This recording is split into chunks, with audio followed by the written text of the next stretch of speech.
dalam bingkai Bhinneka Tunggal Ika adalah judul Syarhil Quran yang akan kami paparkan.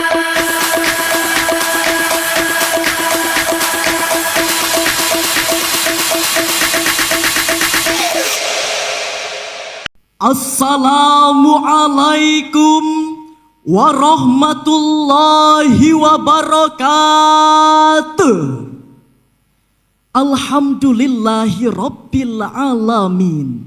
Assalatu wassalamu ala nabiyyina Muhammad wa ala alihi wa sahbihi ajma'in. Amma ba'd. Dewan Hakim yang kami hormati, hadirin para pecinta Syarhil Quran yang kami banggakan. Data Kementerian Dalam Negeri pada tahun 2024 mencatat bahwa setidaknya terdapat 6 agama yang dianut oleh masyarakat Indonesia, mulai dari Islam dengan penganut sebanyak 97,09%,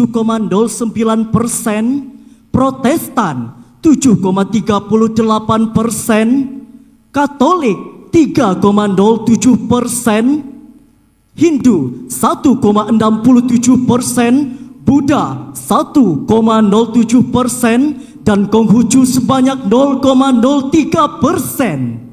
Sejatinya, data ini merupakan peluang yang dapat memperkaya khazanah keberagaman agama di Indonesia sehingga harus dilestarikan sepanjang masa. Namun di sisi lain, keberagaman itu ibarat pisau bermata dua karena mengandung tantangan, gangguan, bahkan serangan yang dapat menggoyahkan keutuhan bangsa kita yang berbineka tunggal ika.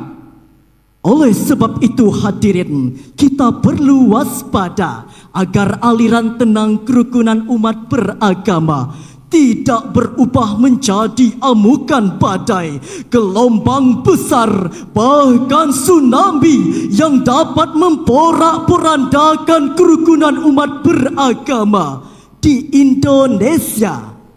Untuk itu, Ukhuwah Wataniyah, solusi merawat kerukunan umat beragama dalam bingkai Bhinneka Tunggal Ika adalah judul Syarhil Quran yang akan kami paparkan pada kesempatan kali ini. Sebagai rujukan, Al-Quran Surah Al-Hujurat ayat 13. A'udzu billahi minasy syaithanir rajim.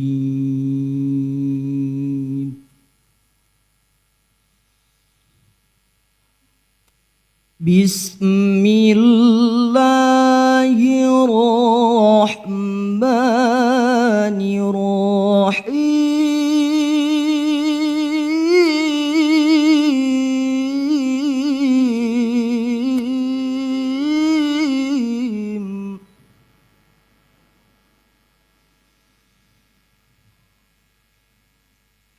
Ya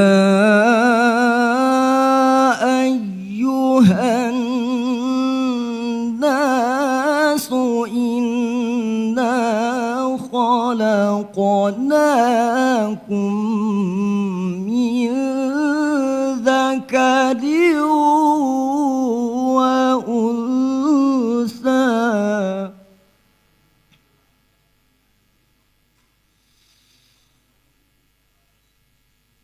إنا خلقناكم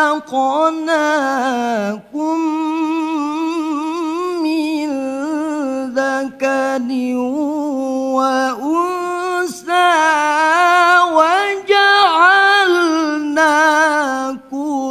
شعوبا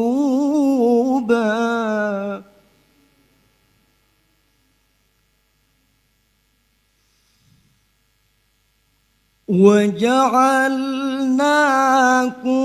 شعوبا وقبائل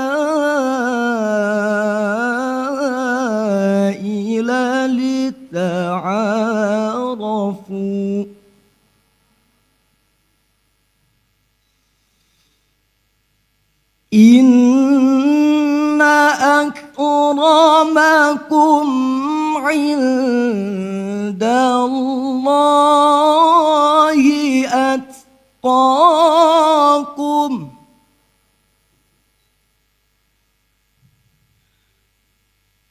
إن الله عليم خبير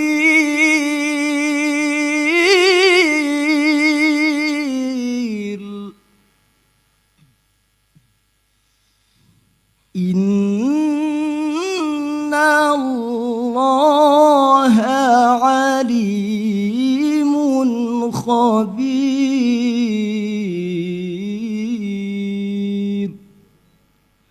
صدق الله العظيم. Aku berlindung kepada Allah dari godaan setan yang terkutuk dengan menyebut nama Allah yang Maha Pengasih, Maha Penyayang.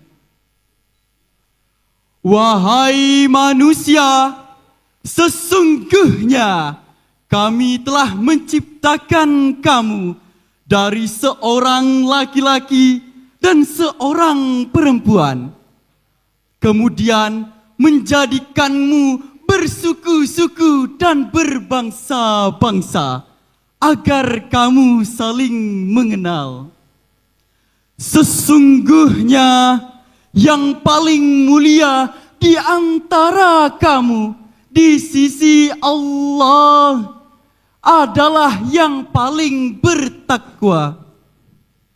Sesungguhnya Allah Maha mengetahui lagi Maha teliti. Maha benar Allah dengan segala firman-Nya. Hadirin, ayat ini berbicara tentang prinsip dasar interaksi sosial atau hablum minan nas. Hal ini relevan dengan pendapat Profesor Muhammad Quraisy Shihab dalam tafsir Al-Misbah volume 12 halaman 32 menyatakan bahwa ayat ini diawali dengan kalimat Ya ayyuhan nas yang ditujukan kepada seluruh umat manusia tanpa terkecuali. Said Qutb dalam tafsir Al-Quran tematik halaman 151 menambahkan bahwa tujuan penciptaan manusia dengan latar belakang yang berbeda-beda ialah untuk saling mengenal dan bersahabat. Seruan agar umat manusia saling mengenal pada ayat ini menjadi argumentasi logis bagi penegakan konsep ukhuwah wataniyah dalam kehidupan. Ukhuwah wataniyah hadir untuk mencegah aksi egoisme, Fanatisme hingga ekstremisme yang dapat memecah belah kerukunan umat beragama. Hal ini sejalan dengan sabda Rasulullah sallallahu alaihi wasallam dalam hadis riwayat Bukhari nomor 3166. Man qatala mu'ahadan lam yari raihal jannah. Barang siapa yang membunuh mu'ahad non-muslim yang terikat damai, maka ia tidak akan mencium baunya surga. Hadis ini menjelaskan bahwa kita umat muslim dituntut agar bisa bersikap baik kepada non-muslim sekalipun yang telah terikat perjanjian damai. Hadirin, ukhuwah wataniyah merupakan konsep yang berbicara tentang bagaimana manusia seharusnya berinteraksi, berkomunikasi, dan bersosialisasi dengan landasan rasa persaudaraan yang diikat oleh tali kesadaran bahwa kita semua sebangsa dan setanah air, yang pada akhirnya bermuara pada rasa hubbul watan, cinta tanah air, sebuah rasa yang dapat menggiring kita untuk merasakan indahnya perbedaan, manisnya kebersamaan, dan dahsyatnya persaudaraan sebagai rasa syukur kita kepada Allah, Tuhan yang Maha Esa. Hadirin, membangun ukhuwah wataniyah di tengah keberagaman agama di Indonesia merupakan salah satu solusi agar setiap pemeluk agama mampu untuk tidak saling membenci, tidak menghujat, bahkan tidak saling menyalahkan. Semua itu ditujukan agar kita bangsa Indonesia tetap bersatu di bawah naungan Bhinneka Tunggal Ika. Agama kita memang berbeda, namun Indonesia tetap kita jaga. Hadirin, terdapat 3 upaya kita untuk membangun ukhuwah wataniyah di tengah keberagaman agama di Indonesia. Pertama, tanamkan karakter positif di dalam keluarga, mulai dari mengenali, memahami, menghargai, dan saling menghormati antar umat beragama. Kedua, tumbuhkan rasa nasionalisme melalui penguatan identitas bangsa. Ketiga, bangun koordinasi dengan lembaga kemasyarakatan sebagai wadah untuk mewujudkan kerukunan umat beragama di Indonesia.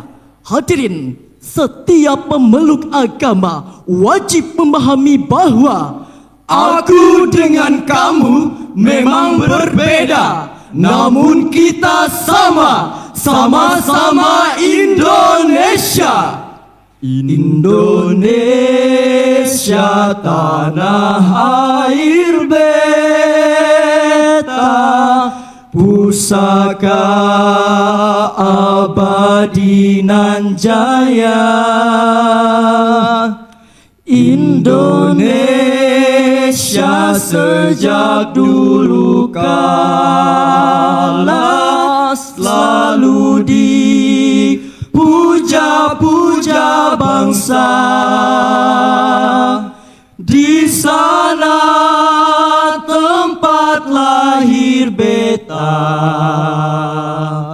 dibuai dibesarkan bunda, tempat berlindung di hari tua,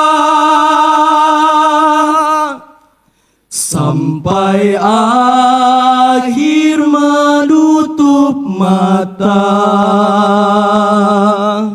demikianlah yang dapat kami sampaikan.